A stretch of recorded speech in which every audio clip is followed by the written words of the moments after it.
দুয়ারকা বলা হয় সে সময়ের প্রাচীন আধুনিক একটি শহর, যেটি স্বয়ং শ্রীকৃষ্ণ দ্বারা নির্মাণ করা হয়েছিল।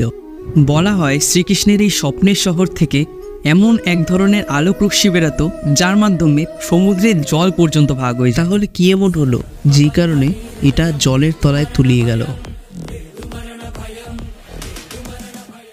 এই গল্পটার সূচনা হয় স্বয়ং শ্রীকৃষ্ণর থেকে। তার ব্যাপারে কে না জানে, ইতিহাসে গীতার জ্ঞান দেওয়ার সব থেকে বড় গুরু। দুয়ারকা শহরটি স্থাপিত করায় ইতিহাসের সব থেকে বড় আর্কিটেক্ট, এছাড়াও চিকিৎসক, মিউজিশিয়ান, এক কথায় বলতে গেলে দ্য ম্যান অফ এক্সিলেন্স। ঠিক যখনের কথা আমি বলছি, শ্রীকৃষ্ণ তখন বয়স ছিল 11 বছর 51 দিন। বলা হয় 11 বছর 51 দিন পর্যন্ত তিনি গোকুলে ছিলেন। 11 বছর 52 দিনে তিনি গোকুল থেকে বেরিয়ে যান এবং 11 বছর 53 দিনের দিন তিনি কংস মামাকে নিজের পাপ থেকে মুক্ত করেন। प्रणाम मामा श्री, मैं कृष्ण आपका भांजा, तेरा काल। এইভাবেই 13টা বছর তিনি কাটিয়ে দেয় মথুয়ায়। এতটা যখন জেনেই গেছি, চলুন এবার জেনে নিই শ্রীকৃষ্ণ 13 বছর বয়সে মথুয়া ছেড়ে কেন চলে গেছিল। শ্রীকৃষ্ণর যে মামা ছিল কংস, মগধের রাজার জামাই ছিলেন, অর্থাৎ জারাসানের মেয়েদের বর ছিলেন। আর মগধটাকে আপনারা বিহার বলেও ধরতে পারেন। আর মগধটা কোনো ছোটোখাটো রাজ্য ছিল না, এটি ছিল অনেক বড় একটি রাজ্য। যেহেতু কংসের বধ হয়ে গেছিল, তাই জন্য মহারাজ জারাসান অনেকটা রেগে গেছিল।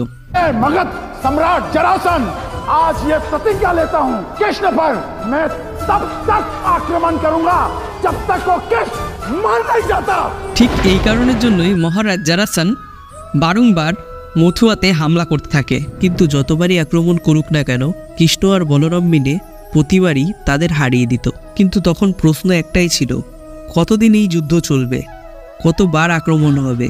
ঠিক তখনই 17 নম্বর যুদ্ধ যখন শেষ, 18 নম্বর যুদ্ধ যখন চলছে, তখন শ্রীকৃষ্ণ পালিয়ে যায় দুয়ারকার উদ্দেশ্যে। আর এই কারণের জন্যই শ্রীকৃষ্ণকে রাঞ্চোর নামেও জানা। मथुरावासी अचानक लुप्त कैसे हो गए? আর দ্বারকা পৌঁছাতে সমুদ্রে পা রেখে তিনি শ্রী বিশ্বকর্মাকে আহ্বান জানান। समस्त ब्रह्मांड के निर्माता देव विश्वकर्मा, आपको हमारा शत शत प्रणाम। তখন বিশ্বকর্মা বলেন, সমুদ্রদেবের কাছ থেকে আগে কিছু জমি আমাদের দানে নিতে হবে। এই কারণের জন্য সমুদ্রদেবকে পুজো করে সন্তুষ্ট করেন এবং সমুদ্রদেব সন্তুষ্ট হয়ে 12 যোজন জমি দান করেন। সেই জমিতেই গড়ে ওঠে স্বপ্নের থেকেও অধিক সুন্দর এই দ্বারকা শহরটি।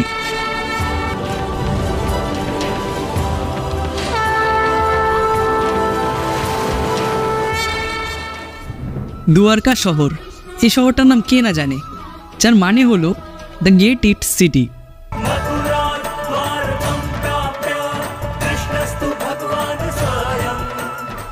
সব থেকে বড় 7টি তীর্থস্থানের মধ্যে একটি হলো দুয়ারকা, বাকি 6টি হলো মথুরা, কাশী, কাঞ্চিপুরম, উজ্জয়ন, হরিদ্বার, অযোধ্যা। বলা হয় দুয়ারকা শহরটি চারিদিক থেকে দেয়ালের মাধ্যমে ঘেরা ছিল, আর এটা সুরক্ষা করার জন্য ছিল চারদিকে 4টি দুয়ার। बात बता दूं कि ये द्वारका ये केवल भव्य और दिव्य ही नहीं है, ये अभेद्य है। এই শহরের ঘরগুলো ছিল সব লাইন বাই লাইন, আর মাঝখানে ছিল একটি বড় টেম্পল, যে টেম্পলে থাকতেন স্বয়ং শ্রীকৃষ্ণ। মহাভারতেও এই দুয়ারকা শহরের কথা বারবার উঠে এসছে। কুরুক্ষেত্র সেই মাটিতে যুধিষ্ঠির পুরো ভারতবর্ষের রাজা হন। যুধিষ্ঠিরের ঠিক 35 বছর বয়সে কিছু খারাপ চিন্তা মাথায় ঘোরে, আর তার সাথে সাথে শ্রীকৃষ্ণেরও একই চিন্তা ভাবনা মাথায় আসে। আর সবারই মা গন্ধারীর দেওয়া অভিশাপের প্রাপ্তি হয়। आज तुम्हें श्राप देती हूँ, तुम्हारा नगर भी समुद्र में डूब जाएगा और तुम किसी वन में अकेले अशक्त और वृद्ध पशु की भांति कान से हाथों फेंक दिए जाओगे। এর কিছুদিন পরে যদুবংশের একটা বাড়িতে খুব ঝামেলা হয়। সেই ঝামেলাটাই আস্তে আস্তে বড় রূপ নিতে লাগে, আর এক এক করে যদুবংশের সবাই শেষ হতে থাকে। এই কারণের জন্যই শ্রীকৃষ্ণ বনে যান মেডিটেশনের জন্য, আর যাওয়ার আগে অর্জুনকে বলে যান পুরো দুয়ারকা শহরটি খালি করতে, কারণ এই শহরটি তলিয়ে যাবে সমুদ্রের তলায়। বলা হয় শ্রীকৃষ্ণ একটি গাছের ওপর বসে মেডিটেশন করছিলেন। ঠিক তখনই এক শিকারী বনের মধ্যে হরিণের গায়ে তীর ছোড়ে, আর সেই তীর গিয়ে লাগে শ্রীকৃষ্ণের পায়ে। আর ঠিক তখনই শ্রীকৃষ্ণ পৃথিবী থেকে চলে যান। ঠিক এরপরেই যখন অর্জুন দ্বারকা শহরটি ফাঁকা করছিল, প্রায় ফাঁকা হয়ে গেছে, তখন অর্জুন দেখতে পায় তাদের চোখের সামনে এই শহর তলিয়ে যাচ্ছে।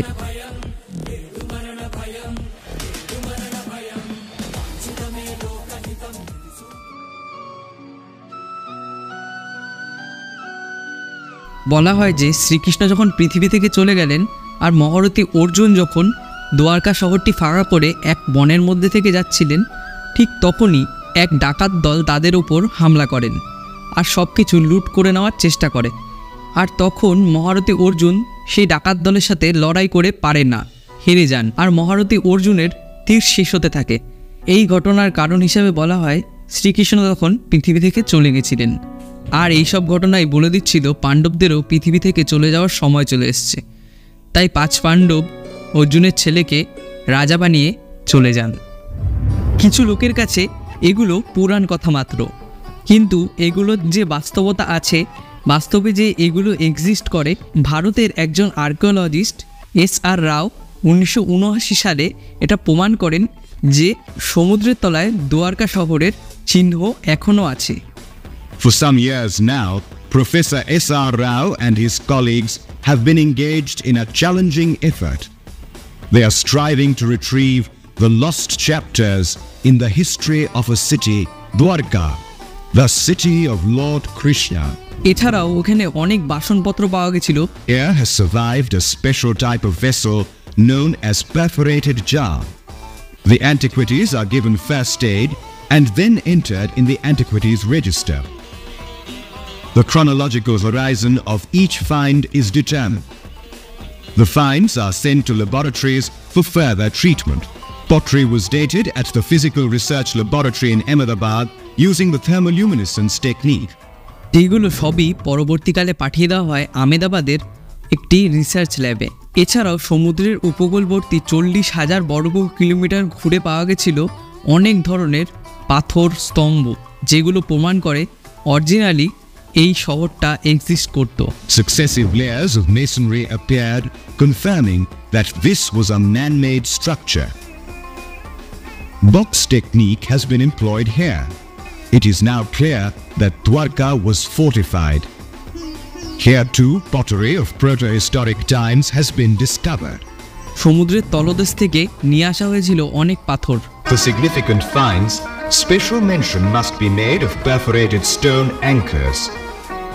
যেগুলো মহাভারতের সময় থেকে এক্সিস্ট করত। Present findings corroborate the description of the city of Dwarka as given in the Mahabharata, that it was a Varidurga, that is, a fortress in water. The artist's impression based on the findings gives a clear picture as to how Dwarka looked like.